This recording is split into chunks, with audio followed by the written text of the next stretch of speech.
October 25th, 1900. I am Captain Lawrence Thomson of the SS Nemesis, which is one of the Hubbard, Parker and Company's line of intercolonial steamers. She trades between Sydney, Melbourne, Adelaide, and the West Australian ports. While on her last trip off Cape Naturalist, I was called to the bridge by my third officer, Mr. Perry, who was on watch at the time. As that part of the world is considered by all Australian coasting officers to be the worst on the continent, if not in the whole world, there are 5 vessels going to pieces there just now. I lost no time in answering, and in a fraction of a minute stood by the third on the bridge. He was evidently restraining his excitement, or trying to, and as the third is a genuine Australian, it is, perhaps, needless to say, that he suffered greatly through having to restrain himself. "Look, Captain," he said, "what sort of craft is that over there?" I looked as directed away to starboard, and then, seizing my glasses, I looked again. About half a mile off, between us and the rocky shoreline, which ran parallel to our course, and of which the dreaded Cape Leeuwin was the southern boundary, and Cape Naturalist, round which our course was, the northern termination, were 2 large objects. Or rather, I thought they were 2. I took them to be enormous whales, as that spot is a great haunt of theirs during the season. They did not blow, however, and seemed to move in a very peculiar manner, the one about 50 feet behind the other. Suddenly, a black cylindrical body emerged from the space between the 2, and with a convulsive jerk, the second, or now, as it appeared, the third body shot forward towards it. The middle section continued rising above the water in an ever-extending arch until, to my amazement, it resolved itself into a connecting part between what I had taken to be 2 separate bodies, and I now saw that the whole was some enormous monster, longer than the Nemesis herself, and as flexible as a piece of rubber. Slowly and gracefully, the curve was transmitted down its entire length, exactly like a wave rolling to the shore. I could see through the arch formed by the strange thing, but just then did not make any careful observations as to its size and so on.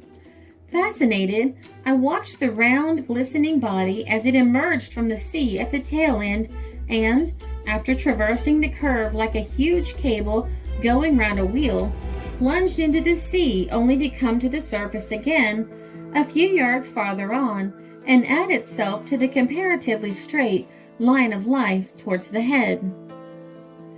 At length the end appeared and, rising swiftly on the curve, straightened itself out with a jerk and fell back in the water again, just as another spiral formed itself behind where the head should be and began receding to the stern as the former one had done.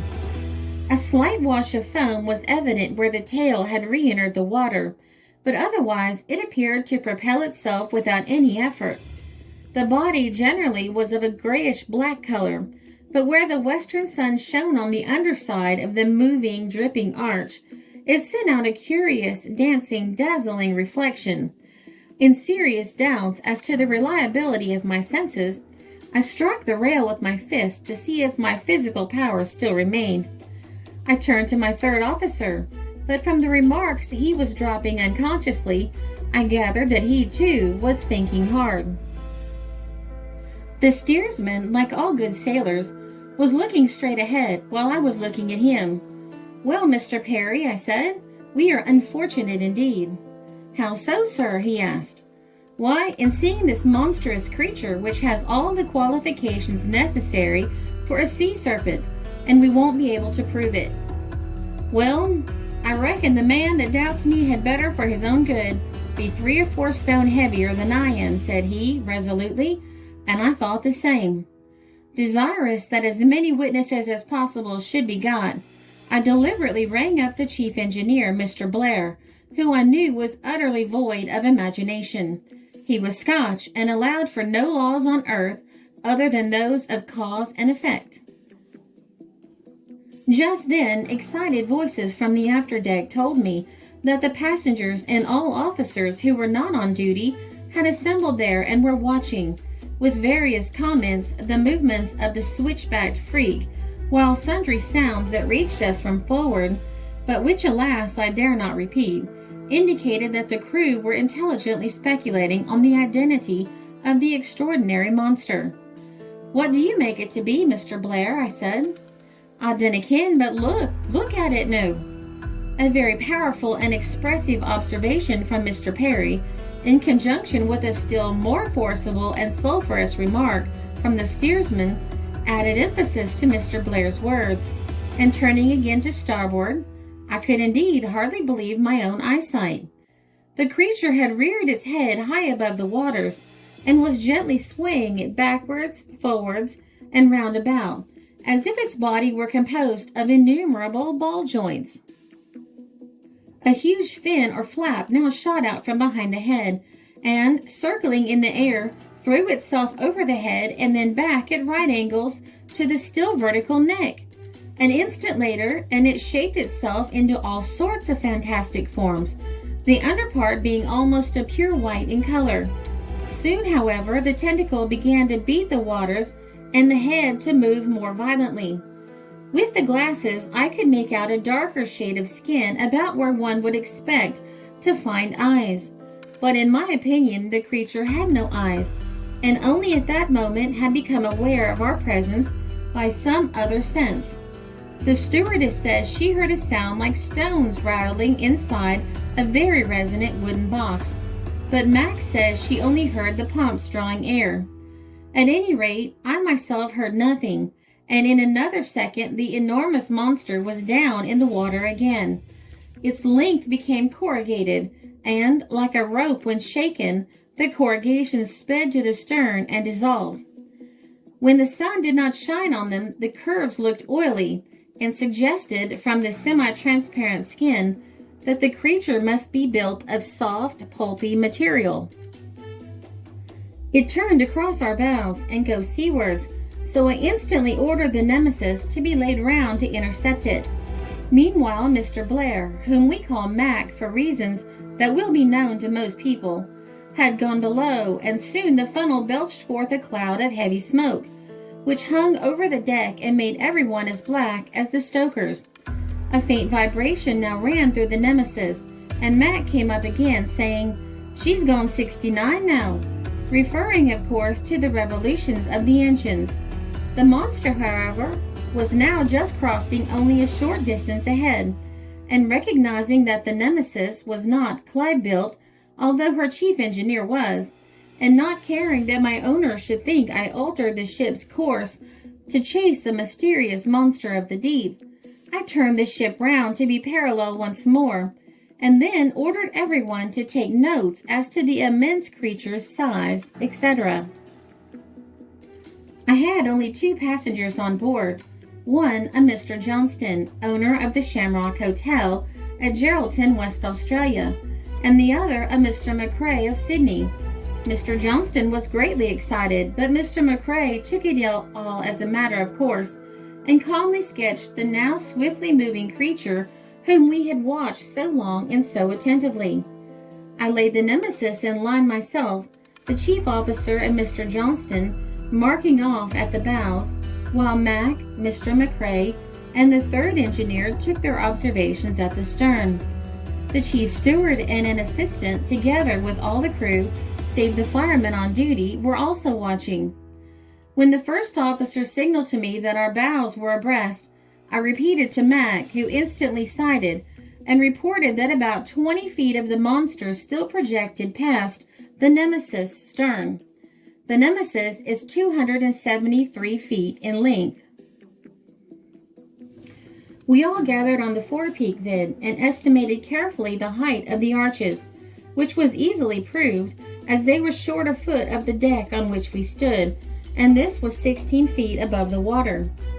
Comparing it then with a log of jarrah wood, with which all on board were familiar, we agreed that it was about 3 feet 6 inches in diameter, so as the creature was now increasing its speed, and the spirals rolling off quicker than the eye could follow without them getting dazed, I reluctantly ordered our course to be set round Cape Naturalist, and in due course we entered Vasse Harbor.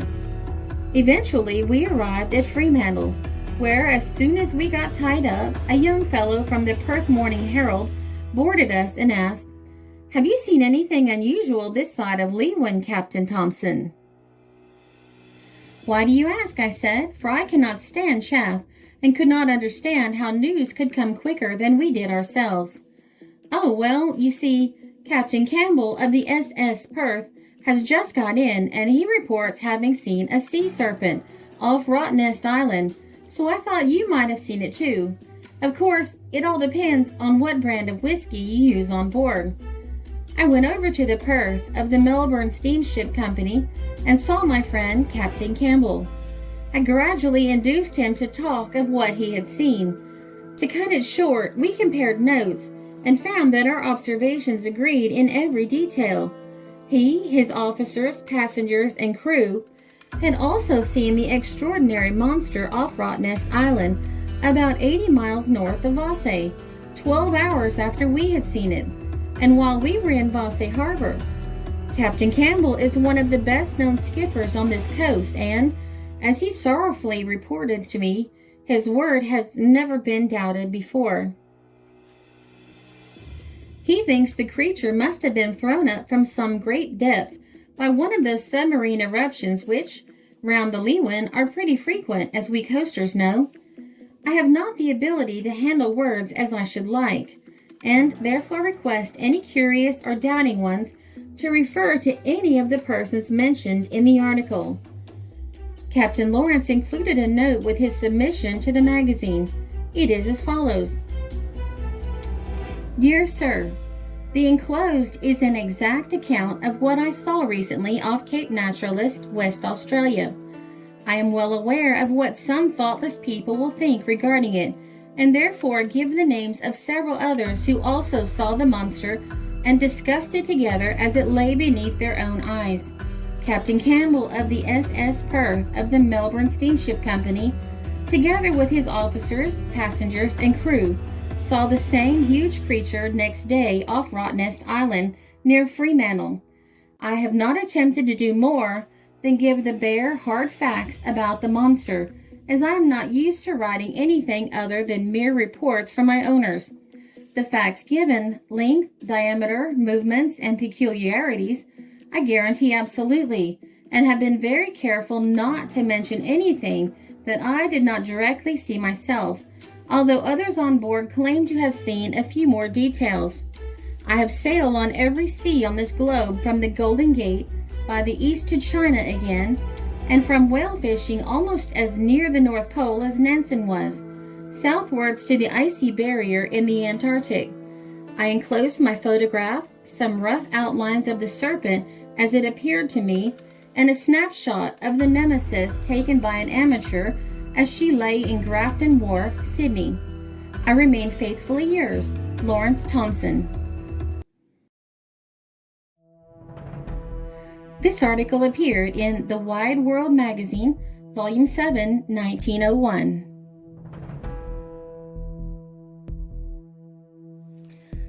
This is a Country Road production because history is fascinating.